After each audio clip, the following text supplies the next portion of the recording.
It's 12 noon in London, 7 a.m. in Philadelphia, and around the world it's time for Live Aid. 2025 is the 40th anniversary of Live Aid, an event of which we had never seen the likes of before. Let's look back and see what we remember. I'm Larry Fedoruk, and this is Later That Same Life. On each episode of my weekly podcast, a different topic, discussion, or story from our lives. Season 17, Chapter 8. Live Aid. CNN and the BBC in England have a documentary called Live Aid, When Rock and Roll Took on the World. It did. And I recommend that program, but Live Aid, along with everything else that it spawned, would never have happened without this one man, Bob Geldof. You see, it was Band-Aid that begat Live Aid, and Band-Aid was the moniker given to the supergroup of top-echelon British pop stars who recorded the song Do They Know It's Christmas. Everyone worked for free, and all the proceeds from sales were to go to help Ethiopian famine relief. The seed for all of this was Bob Geldof. Geldof, now 73, had had a good 10-year run with the band the Boomtown Rats, their biggest record, I Don't Like Mondays. One evening, like millions of Brits, he sat down in front of the telly to watch the BBC News. That night they did an extensive report with graphic footage of Ethiopian famine, drought, and civil war, the trifecta of human suffering. For Geldof, the plight of these peoples would just not leave his mind. How in a world where so many have so much could so many have so little? Sadly, a question we still ask today. Geldof contacted his friend and fellow musician Midge Ure. If you don't know Midge Ure, you should. Ure was the guitarist, lead singer, and frontman for the band Ultravox. To me, Ultravox deserves a higher spot in the history of the 1980s music, especially the so-called Second British Invasion. After Ure joined the band, between 1980 and 1986, they had 7 top 10 albums and 17 top 40 songs in the UK charts. Many of the acts that followed cite Ultravox as their inspiration. Geldof told Ure that he had this idea to raise money for Ethiopia. They could get as many top pop stars as they could, record a song, the proceeds from sales would go to charity, and the song should be out in time for Christmas. 1984. By the way, it's already October at this point. Huge idea, huge project, so little time. Bob and Midge got to work on an original song. It would have been a lot easier to just record a cover of a holiday tune, but with that they thought they'd have to pay royalties, and that would take away from the money going to famine relief. Geldof began rewriting an unfinished song he had been holding for the Boomtown Rats called It's My World. Together they worked on music and arrangements, and within a few days, musicians came to Ure's home studio to record a basic working track that could be used the day all the stars showed up to sing. The other key person in this equation was Paula Yates. Yates was a popular UK television presenter, best known for a show called The Tube, a music-based show where she interviewed the who's who of British pop. At the time, she was also Bob Geldof's wife. It was basically Geldof and Ure who called upon all the musicians they knew, but Yates as well. And it is said that on the day of the recording, when not everybody knew everybody, and dozens of huge egos were packed into one studio, everybody did know Paula, and she was the glue that kept the day together. On November 25, 1984, at a recording studio in Notting Hill, London, Bob and Midge arrived early, hoping that at least some of the people they asked would show up. As we now know, everyone did. McCartney, Bowie, Phil Collins, who also recorded a drum track, Bono, Sting, George Michael, Paul Young, most of Duran Duran, Spandau Ballet, Status Quo, and Kool and the Gang. That's just a partial list. At the beginning of the day, Geldof called Boy George, said, "Hey, where are you?" George was actually in New York. Geldof convinced him to grab the next Concorde and fly to London in time to record his vocals later that day, which he did. That was the challenge on November 25th, 1984. Record all of this immense talent, this rock royalty, and then mix it down into a song. Midge Ure was due at the record pressing plant with the master tapes at 8 the next morning. Remember, this was then. You couldn't just send digital files. There was tapes and there was vinyl. And then there would be shipping. Somehow, though, with this one Geldof idea, this all happened. And it was released worldwide December 7th, 1984. In stores worldwide less than 2 weeks after that star-studded session in Notting Hill. But would it work? Well, the 7-inch single sold 1 million copies in Britain in the first week, 1.5 million worldwide. It became the fastest-selling single in pop music history. And in the following weeks, the funds raised were thought to exceed the entire yearly UNICEF budget for relief. Most people might have said, well, that was it then. We done it. Feather in the cap, raise a pint, move on. But as we know, that's not what happened next. First of all, back in the U.S., Harry Belafonte called Lionel Richie and said, hey, a bunch of Brits are doing something. How is it that we are doing nothing to help the continent? Belafonte then called Geldof.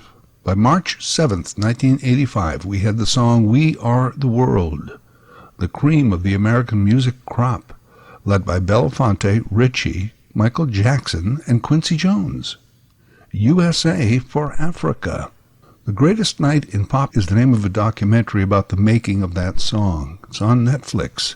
I also recommend that. The very next month, April, Canada had invited their superstars to a studio in Toronto. The collective would be called Northern Lights, and the song was Tears Are Not Enough. Funds also going to Ethiopian relief. And this also happened. Geldof became the face, if you will, of relief for Ethiopia. Despite the worldwide efforts and millions of dollars raised in England, the BBC had started to ignore the story. So did the papers. According to one photojournalist, they just stopped publishing the photos he was sending from the stricken region. Why? People complained. I guess like any story, eventually a fatigue set in.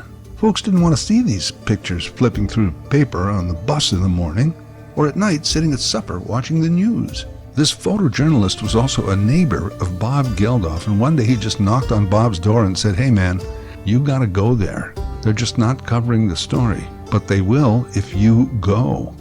So he went. Geldof in Ethiopia. Back on December 7th, 84, when the single was released, they had held a launch party at Albert Hall. Some of the stars showed up and performed. People bought tickets. Money raised also went to the charity pool. So after Christmas, it wasn't a big stretch for Geldof and Ure to think, what about a concert event? A big one. Again, we'll ask everybody to show up. And then, just like they had about 6 weeks to plan, execute, and release a song, they suddenly had about 6 months to mount a show, the likes of which we had never seen before. A quick shout out here to a benefit concert that predated all of this. Perhaps the first ever Rockstar Conscience concert to aid humanity. The Concert for Bangladesh, 1971, organized by George Harrison and Ravi Shankar to raise funds and awareness for Bangladesh refugees. I would say it's the first of its kind. But when compared to Live Aid, it wasn't nearly as star-studded, nearly as organized, nearly as huge, and not a world televised event. So years later, Live Aid was precedent-setting. 6 months, man, securing venues, securing artists, planning logistics. Monumental, required a small city of people. But on July 13th, 1985, Live Aid began. Promoters are calling Live Aid the biggest rock concert ever, a Woodstock for the world, linked by satellite and common concern. 2 main venues, Wembley Stadium, London, England, and it was the old Wembley, the classic Wembley, and John F. Kennedy Stadium in Philadelphia, USA. Because England is 5 hours ahead, Live Aid began at Wembley. The first band was Status Quo, who played Rockin' All Over the World. The entire show was to be almost 17 hours, all on TV. Nothing had been on TV for 17 hours before this. Satellite antennas and a couple of hundred technical geniuses who are putting together one of the biggest and most complicated TV shows ever. It takes a TV network 2 years to prepare for an Olympics telecast. This event wasn't even announced until 70 days ago. Would people watch? Well, back in 1981, there was this thing that began called MTV. By 1984, Much Music in Canada. Music television. We wanted our rock and pop stars on TV. The Live Aid Telethon, the biggest telethon in the world, will get primetime exposure in the United States on ABC television tomorrow night. And all 17 hours will be carried by a host of radio stations and MTV. Well, almost 2 billion people watched in over 150 countries. And though the main Live Aid had those 2 venues, many nations held concurrent concerts. Even one in Russia, if you can imagine. Live Aid proper featured, among others, Queen, U2, David Bowie, The Who, Elton John, Paul McCartney, Mick Jagger, Tina Turner, Madonna, Phil Collins, Status Quo, Dire Straits, Duran Duran, The Cars, Santana, Joan Baez, and a reunited Led Zeppelin. Jagger and Bowie had recorded a duet called Dancing in the Streets as a Live Aid fundraiser, and the plan was for the two of them to do a duet with Bowie at Wembley and Jagger in America. The transatlantic connection, though, featured a slight delay, actually several seconds.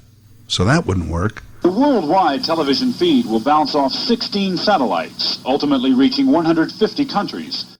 Well, what if Jagger sang live and Bowie just lip-synced a pre-recorded version? But again, the delay. Couldn't do it, plans were scrapped. Jagger did end up doing a smashing duet with Tina Turner in America. This time it was Phil Collins on the Concorde. He performed at Wembley, took a helicopter to Heathrow, Concorde, and another helicopter, JFK Stadium. He did perform twice that day, both venues of Live Aid. The Wembley show closed with the original Band Aid artists performing Do They Know It's Christmas? And then the whole show wrapper in Philadelphia was USA for Africa and We Are the World. There were some conspicuous American absentees. Michael Jackson, not at Live Aid, said he had too many studio commitments. Billy Joel said he just couldn't get his band together in time. Springsteen had just finished touring and was exhausted. Coincidentally, Springsteen had just played Wembley a couple of weeks earlier, and some of the staging for Live Aid at Wembley was actually borrowed from the Springsteen tour. In 35 countries and throughout the United States, telephone centers are being set up, the biggest one in Dallas, where volunteers will keep 200 toll-free lines open, not for requests, but for pledges. The toll-free number to make your pledges to help the starving in Africa is on your screen right now, 1-800-LIVE-AID. That 17 hours had raised almost $150 million for relief. That's about $500 million in today's money. The original Band Aid song was re-released in 1989, 2004, and 2014, and continues to raise funds. In the 2014 version, a lot of the lyrics were changed to address the Ebola crisis in West Africa. Specifically, the line, "Well, tonight, thank God it's them instead of you," was changed to, "Well, tonight we're reaching out and touching you."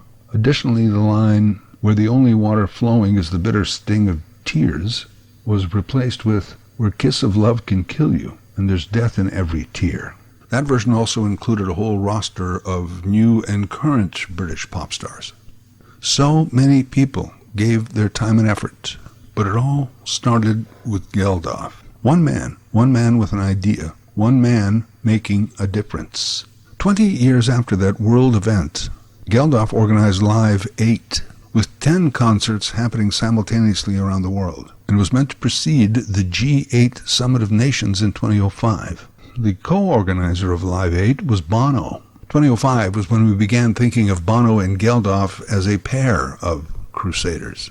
Live Aid inspired the first Farm Aid concert. That was later in '85. Willie Nelson, John Mellencamp, and Neil Young, apparently from an idea by Bob Dylan, organized a show to help the plight of family farms in economic downturn in the mid-'80s. Frickin' Reagan. Comic Relief started in the UK to raise money for Ethiopia, eventually having an American version hosted by Robin Williams, Billy Crystal, and Whoopi Goldberg. There's been Live Earth for climate change, Fire Aid for disaster relief, Hope for Haiti, all of those and more. Basically, Live Aid showed them it could be done. Now, I have nothing but respect and admiration for Geldof, but of the three main African relief songs, Tears Are Not Enough, We Are the World, and Do They Know It's Christmas? Do They Know It's Christmas is the weakest as a song. The lyrics have been widely criticized as racist and promoting racial stereotypes. Do they know it's Christmas? Well, most of the starving were Orthodox Christian, who have a longer Christian history than the UK. The rest of the population observed Islam, but no one asked, do they know it's Ramadan? There won't be snow in Africa this Christmas. Well, it is on the equator. It's like Geldof had the sympathy, but not the empathy. And I guess he didn't have the time or inclination to, visit the library, do some research.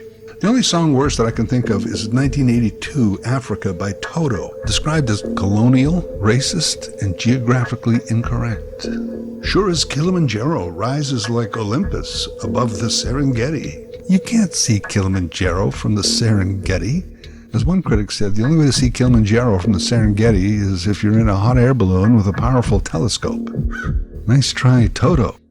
Recently, both Geldof and Ure defended the song, and they have a point, saying it was secondary.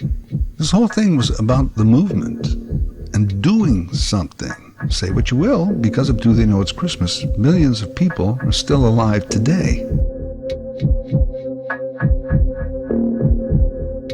Professor Lisa Ann Ritchie of the Copenhagen Business School wrote a piece for the London School of Economics. She said that causes have been treated like commodities and sold by people like Geldof for decades. Consumer humanitarianism, like Band-Aid and celebrity activism, are examples of the corporate norms infiltrating humanitarianism and development. Moral responsibility, the currency as promoted by Geldof, is based mostly on pity. Pity for the Ethiopians suffering from famine. But it's not based on demands for justice.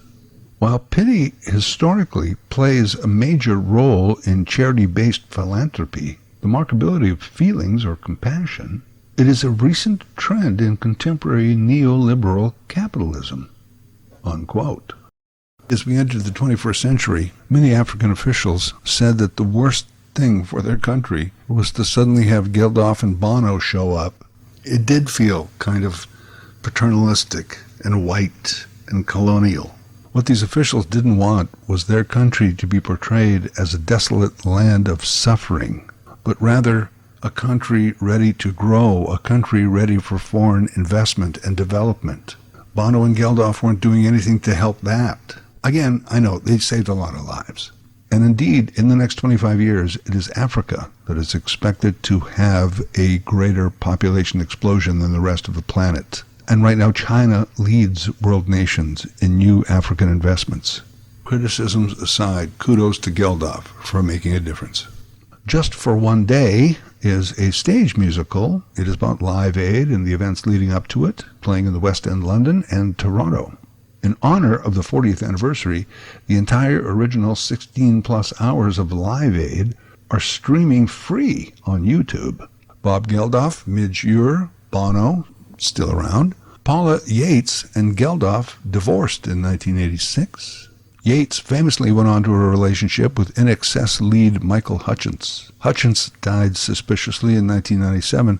Paula Yates died in September of 2000 at age 41, suspected drug overdose. One of the three daughters she and Bob had together, Peaches Geldof, passed similarly in 2014 at age 25. Also, I'm watching the documentary, and Geldof has this full head of white hair. Looks amazing. Bono's hair, on the other hand, is a troublesome orange. Does Bono have a true friend or a mirror? All those wrinkled pop stars with orange or dark hair, give it up. I'm organizing a Band-Aid song for them called Do They Know It's Over?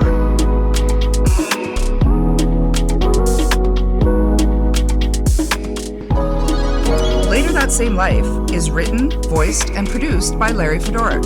LarryFedoruk37@gmail.com. Subscribe to Larry's podcast YouTube channel. Get automatic notifications with each new episode.